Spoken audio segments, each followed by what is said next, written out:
Everybody, we made it. After a really long tournament, we finally had the finals. Hi, everybody, and welcome to the latest edition of Schmoedown Night in Canada. I'm your host, the one and only Exasperated Soda, joined once again by my man Daniel. How are you doing? I'm doing pretty good. I've been really enjoying this singles tournament, and honestly, we've been spoiled once, and from now on, we need this many matches in the singles tournament from now until the end of time. If Because, well, no, I'm just kidding about that. if But they like, do, Harloff, listen to me. Start the tournament or earlier. I can't watch 4 matches a week. I don't have the time. oh yeah, 4 matches a week. I can watch 4 matches a week though. I'll make the time. I can't watch half of the other things that I watch, but hey, that's fine. As it is. Okay, so like I said, without burying the lead, we had the finals of the tournament. A finals that nobody had. I have to admit, nobody had this coming. It was the old guard, the Snyder, Jeff Snyder versus a member of what I'm going to start calling the new generation, to use wrestling terms, Adam the Coyote Collins. The dude was Adam Collins was a free agent, had to play a play-in match. Nobody picked him to win any of his matches, and then here he is in the finals against one of the legends. And I mean, he's facing a legend now, but he faced a legend in the first round.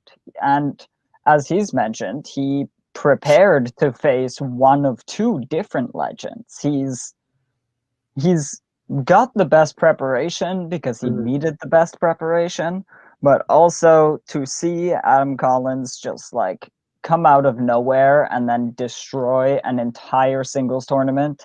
It looks really great on Shannon. It looks like as good as Ace coming into the Star Wars play-in. I'd say it looks better. I mean, I don't really, if we're being objective, and this is me being objective about corruption, so everybody hold on to your seats. But I don't really see a big difference between a free agent pickup and a 10th round pick. Okay, fair enough. Like, to be fair, like there were many more matches in the singles tournament, but to be balanced, they both put up 90% accuracies through the whole thing, 90+% accuracies. Well, the reason why I would give Collins a bit more of an edge in that is because he was drafted. It's because Ace was on somebody's radar earlier in the year. Collins wasn't. He was kind of like a last-minute fill-in, you know what I mean?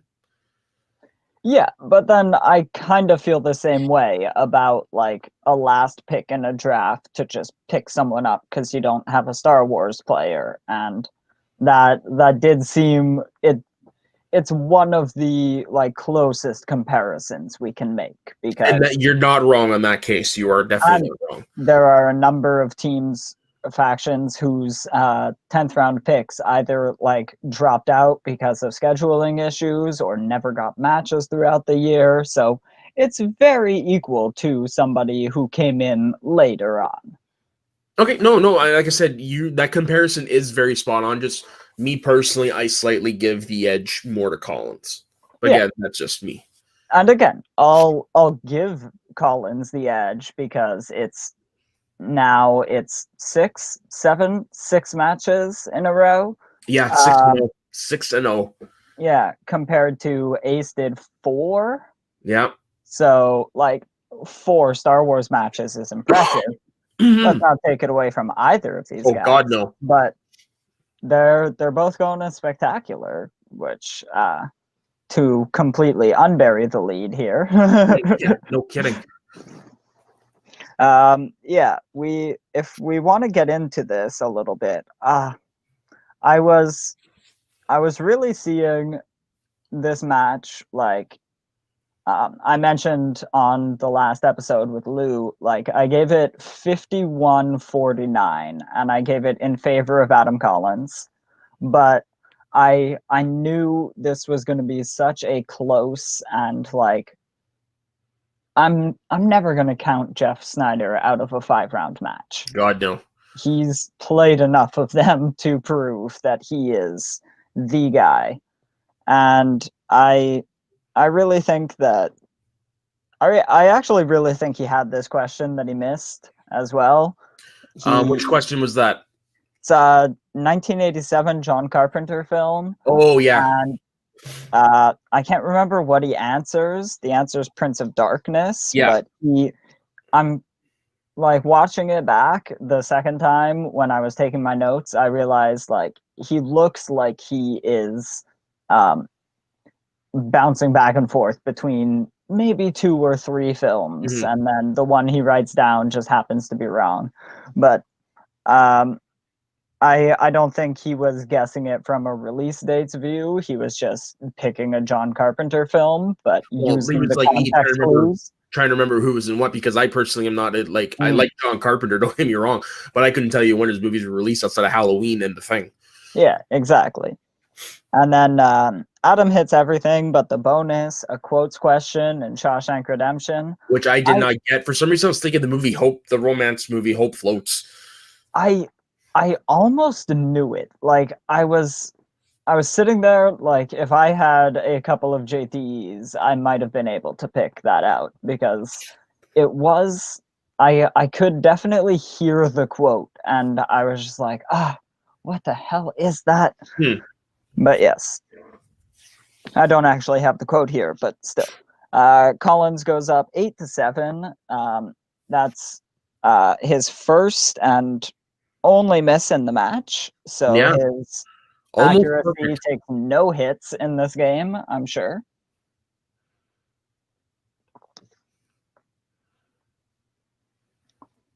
And then yes, in corruption fashion, spin first.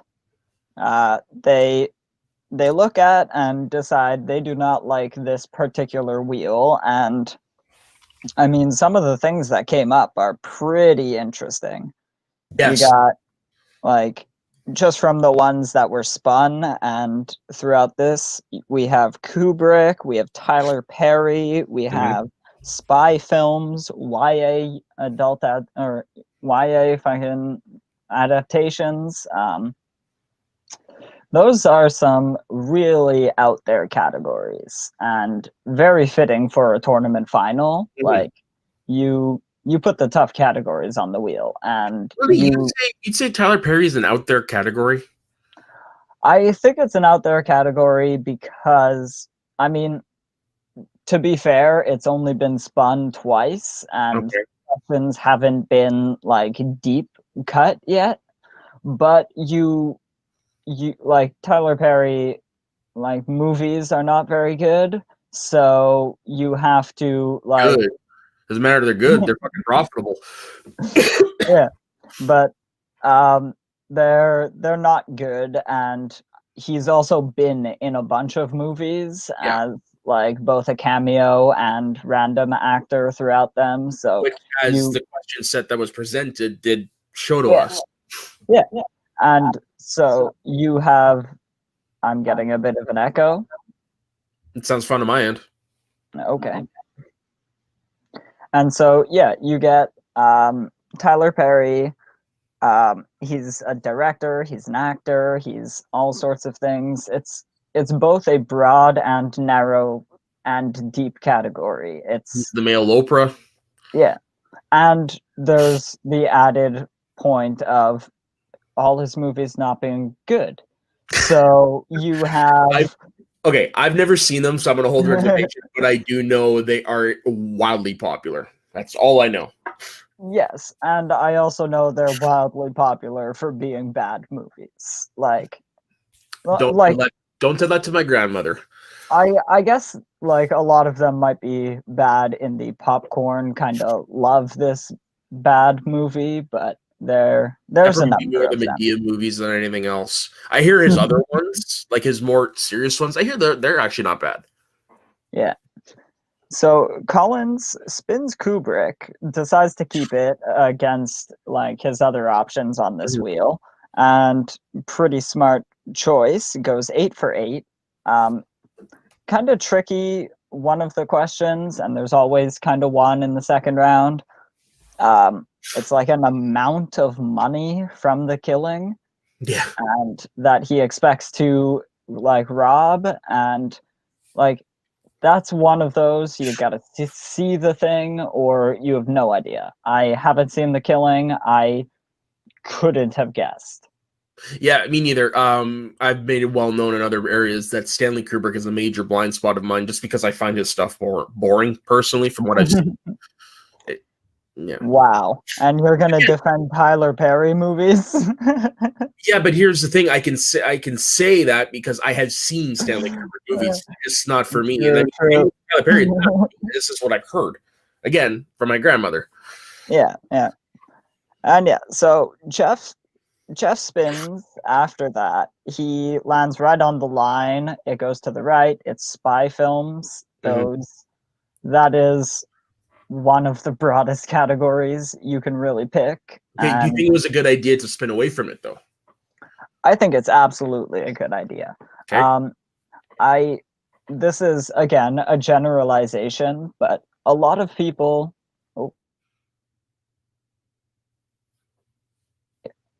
like franchise that they like, and then or 1, 2, 5, whatever, and then you have a lot of spy franchises that are outside your purview, you know?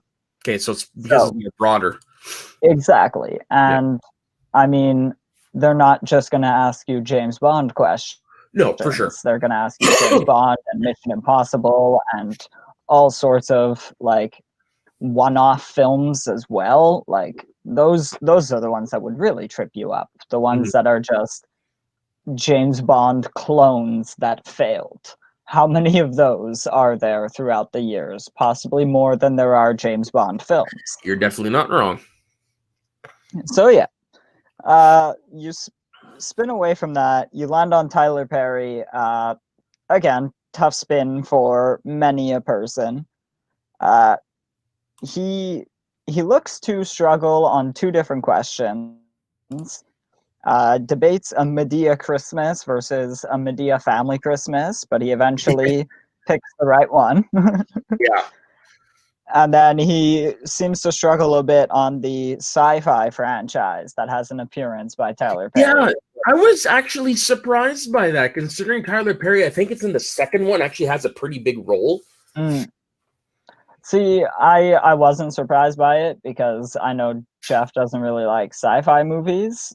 No, I mean, yeah, if you look at it from that sense, but just because it was a big enough franchise at that time, that's why I was surprised. Because, I mean, it probably was a movie he had to review, right? Possibly. I don't even know which Star Trek it is. Well, he has a role in the first 2, but I think, if I'm not mistaken, his role is bigger in the second one. Well, I meant, is it new Star Trek or old Star Trek? New Star Trek. Okay, so that, yeah, it is kind of in his coverage, Yeah. but still, like, it's Star Trek and Star Wars. It's not his bag, and that seems fine, but gets it anyway. Yeah. I guess Star Trek as well. I didn't know the answer because I have not seen. I've seen the first Star Trek of the new ones, but I haven't seen any of the others. Okay, I'm gonna say this now. You should, because Star Trek Into Darkness is underrated, and Beyond is pretty damn good too. And yeah, so we got basically no change. There's a lot of rounds that end in not much in this match, because these guys are, as I thought, like very evenly matched and both like as hungry as each other to eventually play Dan Murrell. And we get, what do we get? Betting round is YA adaptations. How many films in the Twilight franchise? 5. I knew that right off the bat. Yeah. How? Don't ask me. I've only seen the first one. I knew it because like I'm of an age that everybody around me read or was watching them. Yeah. So I'm a different generation than you, but yeah, I'm of the same age-ish as well. I agreed to read the whole series as an exchange to make my friend read the Harry Potter series, and she found a new favorite series, and I hated every minute of it. So I'm not gonna lie, there's I that. thought I was gonna go slightly different. Basically, basically, my opinion of the entire franchise was it should have been about any other characters in the franchise. Like, there's a dude who fights bears. Yeah. There's a vampire who just becomes a doctor. There's a sheriff whose best friend was a werewolf and he never knew it. And Mhm. it's like just so many more interesting stories than the love story that they wrote about instead. I only saw the first Anyway, one off of just to see that. what.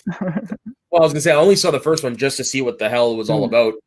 Definitely wish I had those 2 hours back. But now thinking about it, it's. That's Yeah. what I'll give it. And yeah, it's 4 books, it's 5 movies. Yeah, That's why the whole yeah. 4, 5. Like the whole Harry Potter thing and Hunger Games, where it's like the last movie had to be Yeah, split up into 2. yeah. I just remember which one did it first. It I'm not sure actually. It might have been. might have been Harry Uh, Potter. it might have been Harry Potter. Yeah. Mm. Um, but yeah, Jeff bets 2, misses it. Adam bets 1, he hits it. This is like the one big change in the match because they pretty much go close to each other the whole time. Mhm. Yeah, this round was, yeah, you said it was the only big change. It was the deciding factor, pretty much. Yeah, and we got off of that 17-13 for the Coyote. Which is He's insurmountable. no, but it's given him some confidence. You can Mhm. clearly see he goes into the lightning round. He decides to go first. I personally always advise against that. Let the announcer read through the questions one time on air, have it get done over with. But I may have been proven wrong in this particular match Mhm. because Mark's internet has a bit of a kerfuffle in Jeff's round. And I mean, it was moot. He got the question that was missed, or, well, he got a question that he hit. Yeah. Did you Um, notice? Did you notice the gaff that Mark did in reading? I think it was Collins' questions, yeah, yeah. where he said sitcom instead of rom com. He says sitcom instead of rom com, and that might have like tripped up Adam, but he passes on that question, Mhm. and it doesn't come back to being reread in Right. his last 10 seconds. So he gets 8 questions. He misses that, and he passes on a Ben Kingsley actor question. It was like 3 films that had Ben Kingsley in it, and the answer was Ben Kingsley. Yeah. Um, Which again, I'm surprised. That's another one that surprised me because I mean, 2 of those 3 movies, Sexy Beast and oh fuck, what was the other one? The first one in the list. Those are 2 of his more famous movies. That's why I was surprised that he did not get it. yeah, and yeah, so like I don't know, like it's kind of maybe just the like pressure, and you're trying to. He had already passed on a number of questions, Mhm. and as you can see, especially, um, I think it's Dan. You can really tell. At one point, he passes on some questions, and then when they come back up, he has the answer before they're answered, because part of your brain like keeps focusing on the rest of the round, and then another part of your brain is thinking of the couple Mhm. of questions that you passed on, so that you can rapid fire those answers out at the end. I got that feeling with Adam in this one because I Yeah. mean, when he did the wraparound, he had the answers pretty damn quick. Yeah, and like I'm mentioning Dan because I believe he like was cutting off part of the end of the question every time just Mm. to like really dig into his extra seconds. Yeah. But yeah, like Collins, he knew at that point that he had already passed on 3 questions, and this was actually the fourth question he was passing on. So it makes sense that like if you're not getting it right away, just pass on it. They're gonna come back at the end. It doesn't matter. Yeah, exactly. It's a good strategy. And you get 8, you pass on 2, you don't lose any points. So that's a decent round. Jeff hits 8, misses 1. Where did that go? He misses the Danish girl question, and then he also can't hear one of the questions. And when they come back after his round, they give him a replacement question, just in case some of the words that made it through could have been context clues, right? And I guess it's fair to just give him a replacement speed round question. Yeah, for me, okay, perfectly fine. Yeah.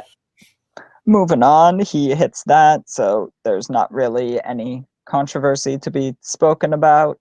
Still a 4-point difference. All right. Do you want to play a game? Sure.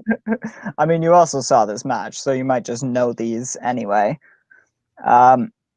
Jeff's 2-point question. It's action adventure, third film in the Bourne franchise. The Bourne Ultimatum. It's the only one I've seen. All right. Jeff's 3-point question. Musicals. Who directed the 1980 musical Popeye? Oh, Robert Altman. All right. That movie's a family classic in my household, so I knew that. I guessed Robert Altman just because he's the only musical director I could think of. Really? Because that's his only musical. I mean, maybe Nashville, but that's his only traditional musical, I'd say. Yeah. I consider Nashville a musical, even though it is it's more of a theatrical film. Yeah. It's a theatrical film with so many musical numbers in it. Fair enough. I just never considered Robert Altman as a musical director. I think that's a little funny. Yeah, I don't know. I just thought of his name, and I just thought of a dude who knew music. I don't know. I honestly couldn't name many other films other than those 2 that Robert Altman has directed. So there's also that. Yeah, honestly, me too. But like I said, Popeye was one that I watched growing up a lot with my family. So, yeah. Sweet Haven. Then we get over to Collins, who actually has to answer a question. No TKOs here. Yeah. Which would have been nice in his next promo to add another one onto. I really liked this promo. Nerd Chronic is killing it. And, dude, 100%. We should basically just shower him with praises and hope he never leaves us. He's so good. Yeah, don't be surprised if they give him the Yodi Award. Yeah, I wouldn't be surprised either. But there are a couple other people in contention. Sure. And yeah, so Collins' 2-point question. Tom Hanks. Who directed Tom Hanks in Big? Penny Marshall. Yep. It's one of, I believe, 2 that she directed him in. The other one being A League of Their Own, which is one of my favorite movies of all time. And then we get the Snyder's 5-point question. 2016 comedy where Jennifer Aniston plays an interim CEO opposite Jason Bateman. Now, Office Christmas Party, yeah, because I've watched that. But honestly, I did not know that either of those 2 were in that movie. Because I mean, I don't remember seeing them in any of the trailers or the poster or anything. So that one, yeah, I would not have pulled that one. Also, Horrible Bosses was actually my guess. And well, I knew that one was not it because of the year. Yes. 2016 versus this one's 2011. And in Horrible Bosses, she was a dentist, not a what was it, a business woman or something like that, like they said in the question. Oh, I also thought in Horrible Bosses. Oh, is she actually his boss? No, she's Charlie Day's boss in that. And I believe it's Kevin Spacey that is Jason Bateman's boss in Horrible Bosses. Yeah, but I didn't even think Jennifer Aniston was in it when I thought of Horrible Bosses. Oh, really? Yeah, which is why I thought the answer was wrong. But I I could not think of even another movie with Jason Bateman at the time. I was just like, what the Yeah. what? And I've seen Office Christmas Party. Oh, really? I actually, yeah, I knew that answer when it came up, and I was just like, oh man. It's a Yeah. movie that every Christmas I see it pop up, so I'm like, I should watch it. I just never do. I'll sit and watch the night before instead. Yeah. And so with that miss, Adam Collins gets to win the singles tourney. Yeah. He gets to go face Dan Murrell in December, 27-25. Damn fine match. And I like how before he answered his last question, Snyder gave him his props, saying, "Man, you earned this." Yeah, and then after the match, it goes right back to being Jeff Snyder and says he's never answered a 5-point question. Yeah, which is true. Has he ever answered a 5-point question? I actually thought he had answered a 5-point question against Brendan Meyer, which, you know, I could kind of go back pretty quickly. Yeah, me too. He only needs a 3 against Liz. That's correct. Sudden death. And yeah, Collins hits that is right. 5 against Brendan Meyer. Yeah. Sudden death, yeah. 2000 Stephen King adaptation about a writer's secret window. Yeah. So I mean, again, it's a good thing to dig at your competitor, and in a loss, like you gotta hype yourself up somehow. And yeah, I think the Odd Couple's going to do pretty decently in the tournament that's coming up. The teams tournament is like very fastly approaching. That starts November 2nd. Yeah, that's next Monday. No, not next Monday. 2 Mondays from now. Yes. Next Friday, though, we do have the horror free-for-all, which I don't think the competitors have been announced. Not all of them, no. Yeah, like not in true fashion, but there were a number of them in a promo at the beginning of, was it this match or the Throwdown? I cannot. It was not this match. And there's a number of competitors who showed up in a horror promo with like Video Drew. She talked about wanting to have a match with Mark Riley, which kind of makes me wonder if they had been planning this for a very long time, since before the Video Drew Riley match. Or maybe she's just playing up into the craziness and forgot that she played Mark Riley. Well, no, because in that match she mentions in the post she mentions wanting to play Mark Riley in a horror only match, and now there's a horror free-for-all that could have Mark Riley and Video Drew in it. Okay. I do know there was somebody that got spoiled for this. I can't remember the name, but I know it's someone we have not seen in a long time. So it sounds like we'll have some surprise entrants in this free-for-all. Yeah. I could definitely see, and from that promo, I definitely saw Video Drew, I saw Mark Riley, I saw William Bibiani, I saw Mark Hoyk, which I will be hopefully excited to see in this thing. Yeah, it wasn't him. I'd really love to see Chance Ellison, which I think those might be Corruption's 2 entrants. Yeah, I can't remember who it was, but it was somebody we haven't seen in a bit. I know that. I just can't remember who it was. It's not Makuga, I know that much. Maybe Haley Fouch goes in as the other Merc. No, for some reason it was when I heard that, it was like it's somebody that's like, oh, that makes sense. It wasn't that. I hope all of a sudden drugs. Yeah. I hope that all of a sudden this does not become an 18-person tournament, but it becomes a 19-person tournament, because we need some class up in here. If you know what I'm saying. You think she'd come back out of retirement for that? Because essentially it's an exhibition match, is it not? I mean, it is actually 4 points. So then I don't see her back. I can see her like being on the desk, maybe. Yeah, that's a possibility. That's more likely. Yeah.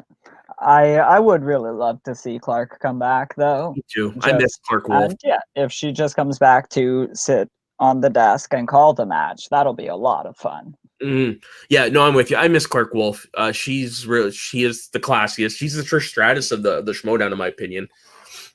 It's always a delight to see her come back, and hopefully we get to see her compete again one day. All right. So we had two other things. You had something you wanted to bring up, or do you want to do? Well, let's do yours. Well, okay, let's do mine first, just because we're kind of still talking about players. Yeah. Do you think that now we are fully transitioned into what I'm going to call the new generation of the Schmoedown? Where do you think, like, the people besides Dan Merle, do you think that the people that are still around that had been around a really, really, really long time you think we're going to see them win belts again? Do you think we're going to see them win tournaments, or do you think their day is over? And I'm referring to like a Mark Riley, a Roca, a Snyder, and then Draco, people like that. Do you think their time has passed and now we're firmly into the next generation of the Schmoedown? Well, I can't really say that. Didn't the Shire Wolves retire last year? Like They did, midway but what through I mean is season because of 6? what we're seeing in the tournaments. We're seeing the emergence of Alan Collins. We're seeing the Yeah. emergence of Marisol McKee. We're seeing even though he's been playing for 2 years, you got Brendan Hanna. You have Ace, Chance, even though he's been around for 2 years. I'm saying, like, do you think the time of the Rokas, the Rileys, the JTEs, the Snyders, do you think their time is over? That's what Again, I'm I say no strictly because Roka versus Oyama, who won that match to be a #1 contender. Roka won that. When you look at who was in the final of that Inner Geekdom tournament right next to Chance, it was legend and longtime player Mike Kalinowski, who was playing the rookie sensation in the singles tournament. Longtime legend, and again, teams champion last year, Jeff Snyder.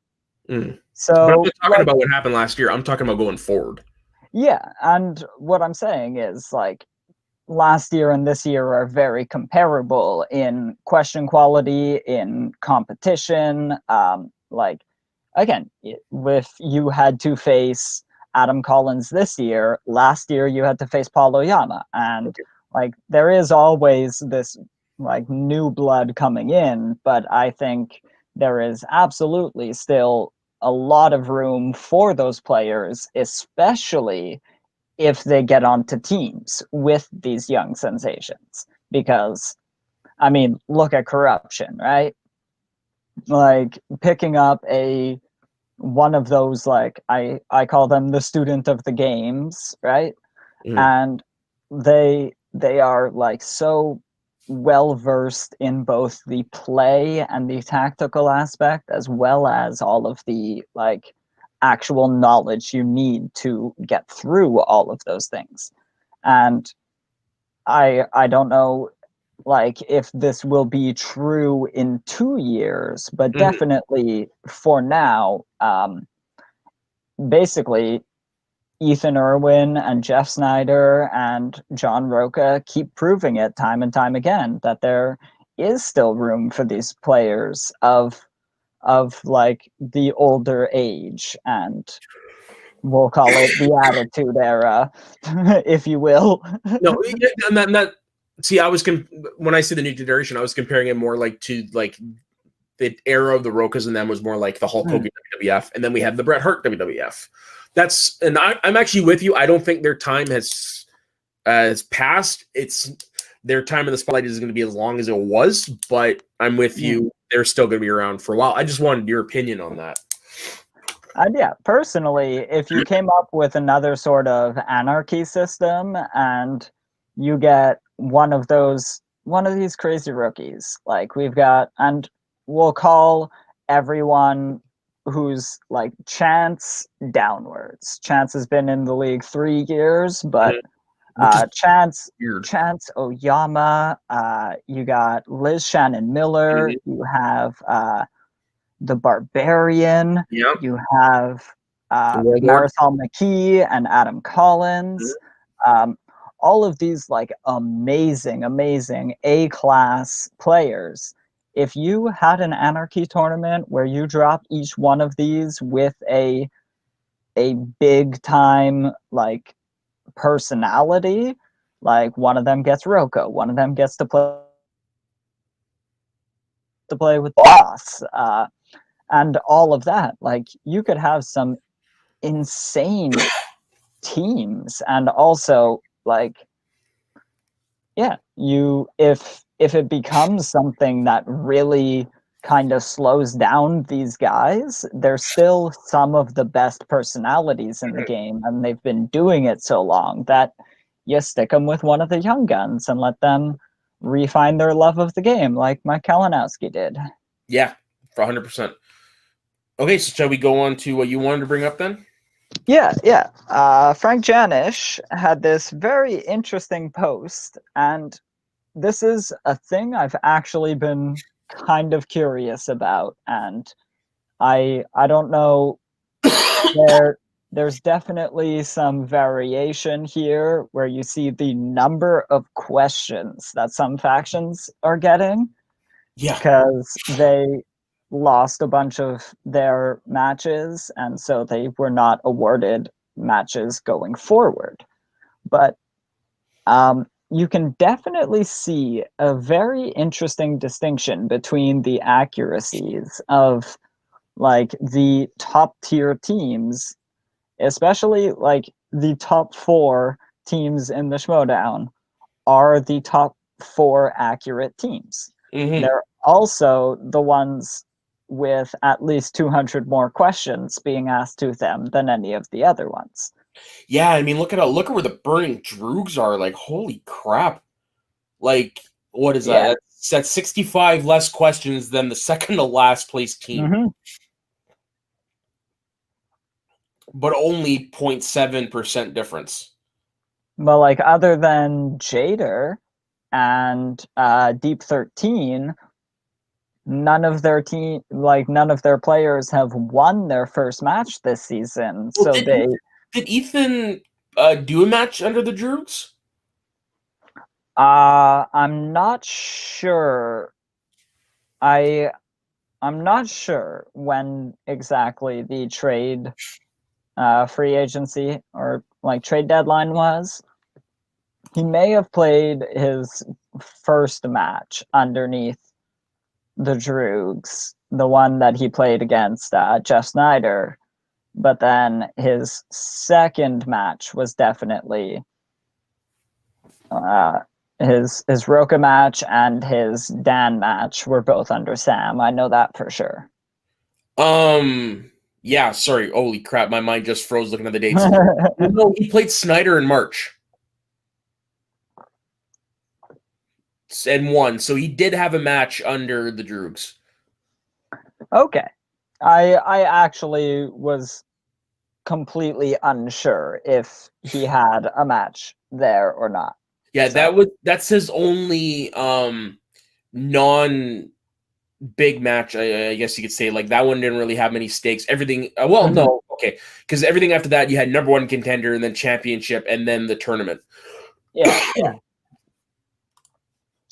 But yeah, so if we look at, I'm very curious, you look at the Quirky Mercs accuracy, they're playing at 82%. It's pretty damn good.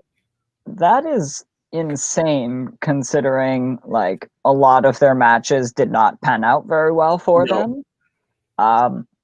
I think Joseph Scrimshaw's like 99% accuracy, or 98 or whatever, missing one question in sudden death gets you, really helps that.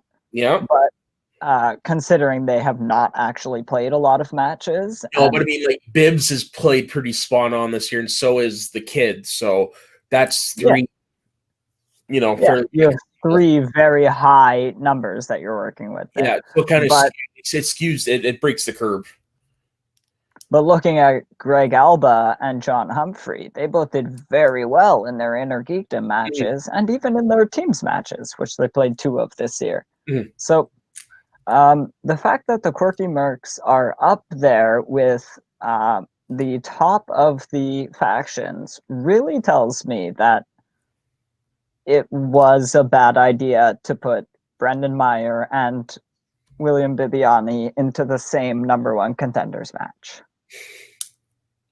Because I think, like, when you do that, and they both lost. When you lose a number one contenders match, it kind of puts you, I mentioned losing a match kind of puts you behind everyone who hasn't played one, right?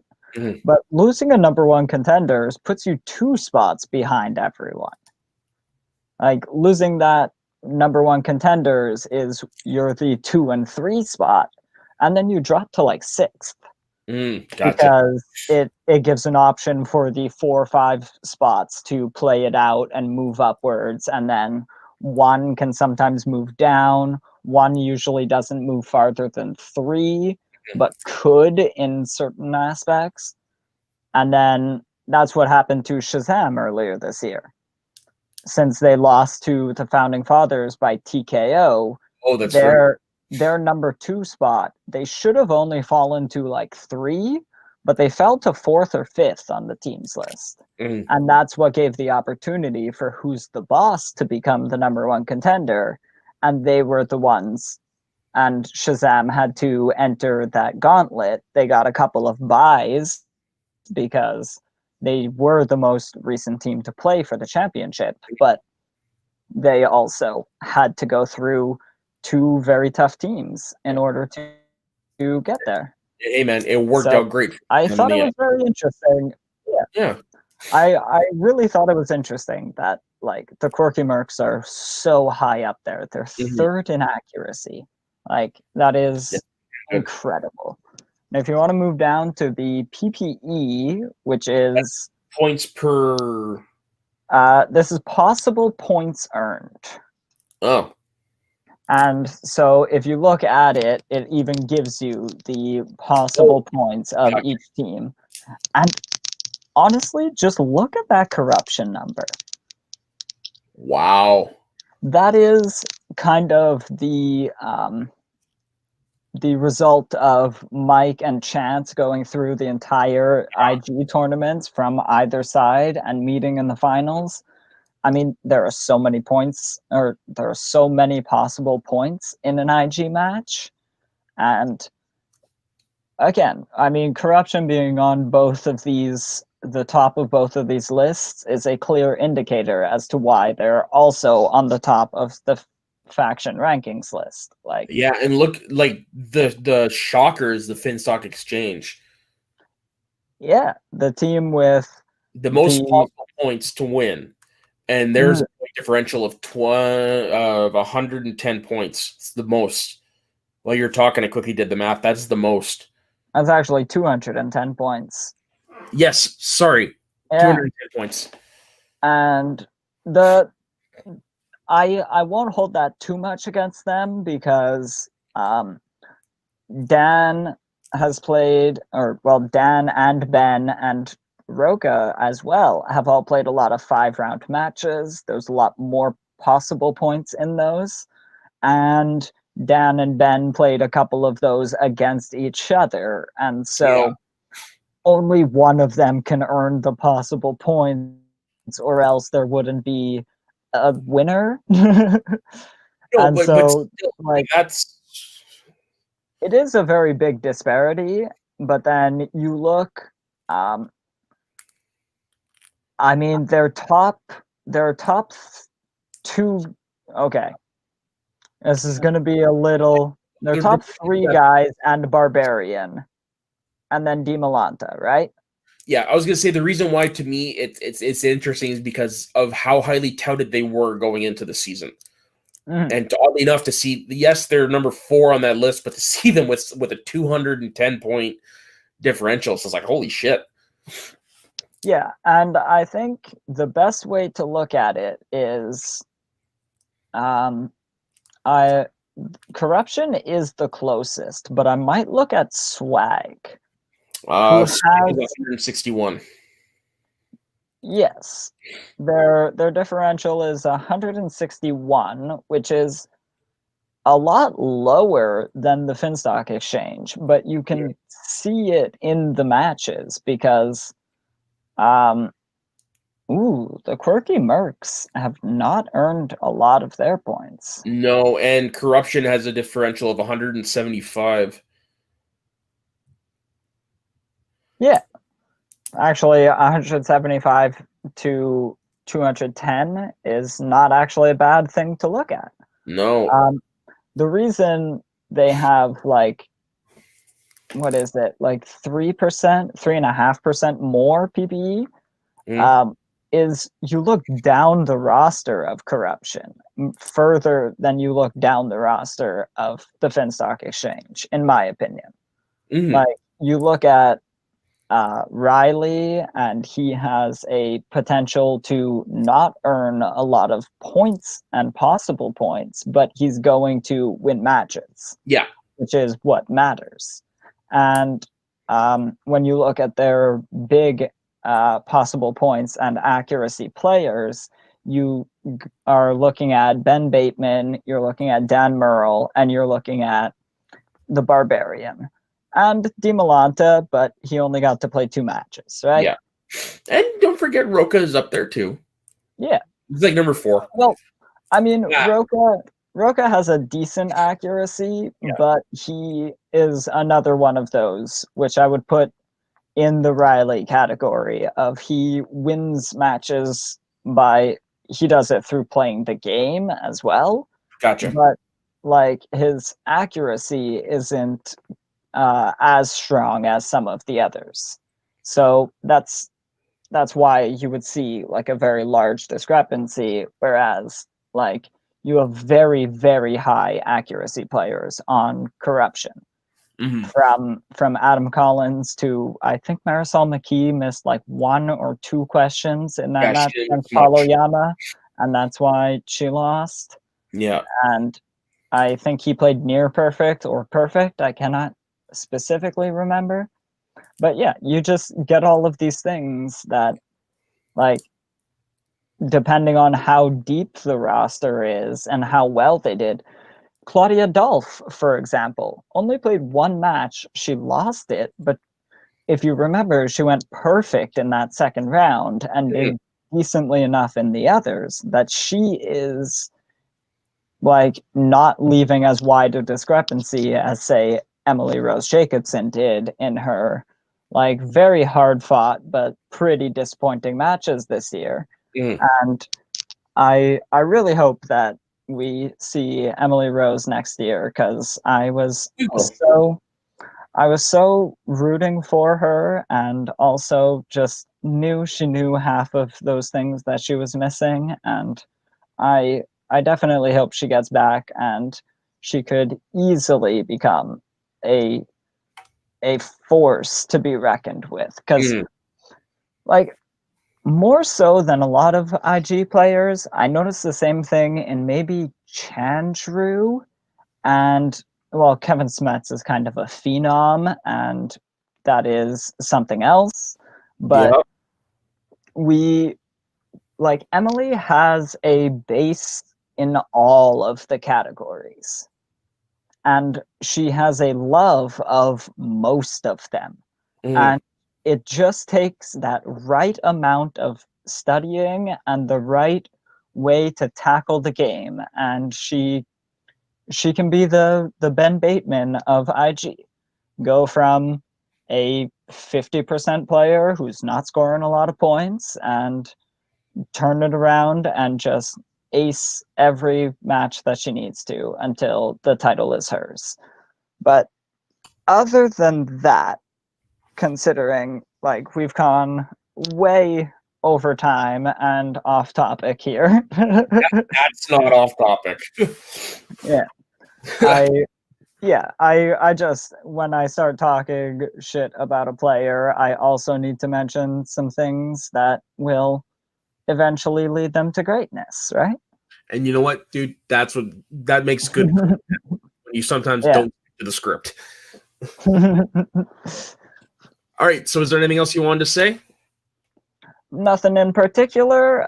We should mention to all of the viewers, if you made it this far and you definitely are enjoying our content, make sure you like this YouTube channel, you subscribe, like this video, and head on over to our Facebook page at Schmoes of the North, a Schmoedown fan page. We're always hanging out over there and like trying to create a kind of positive atmosphere of people who just love the Schmoedown.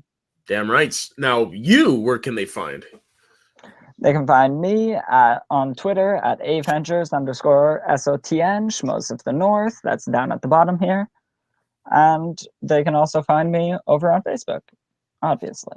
All right, and me, you can find me at soda_the_saxman on Twitter and Instagram. You can find me on Media Sweaty Network Thursdays on a show called Shooting the Breeze, where we just bring in a guest and talk whatever. We just recorded one with our fellow dude, Lou, which for me was a pretty interesting one. I was high as a kite during talking quantum physics and existentialism. It was interesting as all hell. And also on Sundays, you can also find me on Shooting the Breeze. We break down the week in entertainment news, sports news, and then we break into a top 5. Upcoming on this week's episode, top 5 comic book arcs. Now that's going to be a discussion. And then, of course, you can also find me here on Schmoedown in Canada and on Northern Consultations weekly. What was the latest one we dropped, Dan? What is it, the Liz Shannon Miller one? I believe our latest one is the Liz Shannon Miller. Great. And our next one, which we can tease because it is confirmed, is going to be both of the Misfits, Adam Witt and Eric Zipper. Yeah, and not to give anything away, but we're actually going to be introducing something pretty fun in there. So definitely tune in to watch that. It's going to be a riot. Yeah, both of their interviews are actually very good. They've both been on Northern Consultations before. That's correct. You should check those out. Adam's might be our funniest video, and Zipper's is very, like, it might be one of our shorter ones, but it is very, like, heartfelt. And I feel like you really get to know who he is and where he, like, comes at the game from. Yeah, and I was on the one. I was not on the Zipper one, so I'm actually interested to talk to him on that. I'm interested. Actually. So that brings a conclusion to not just our latest episode of Schmoes of the North, Schmoedown in Canada. Sorry, like I said, it's also the conclusion to the ultimate Schmoedown singles tournament. And thank you very much, Christian Harloff. It was definitely a spoiler of embarrassment of riches, even though you did try to kill us with 4 matches a week. So with that, I will say thank you very much for joining us. Talk to you guys later, and smash cancer.